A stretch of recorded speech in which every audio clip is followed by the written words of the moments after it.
কি রে আয়না দেখছিস? মুখে দেয় না মাম্মা।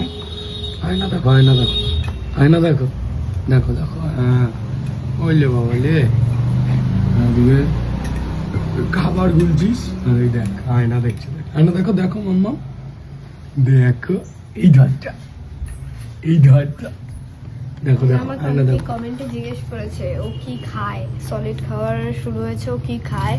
তো সকালে আমি ওকে মুড়ির গুঁড়ো দিই, মুড়ির গুঁড়ো যেটা দুধ দিয়ে, মানে তোমাদের বেবিরা যা দুধ খায় তো ওই দুধ দিয়ে দেবে। আর ও দুবেলা রাতে আর দুপুরে খায় হচ্ছে গিয়ে চাল বাটা, মানে চালটাকে ভিজিয়ে রাখতে হয়, তো ওটাকে মিক্সি করে গ্যাসে ফুটিয়ে তো ওটাই দুধ দিয়ে খায়।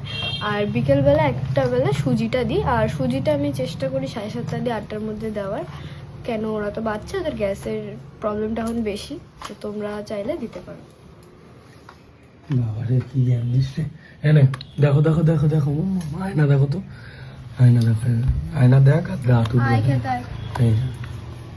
এই যে এই যে এই যে এই যে এইটা আর দেখতে হবে না, আয়না অনেক দেখে নিয়েছি, এবার খাবি।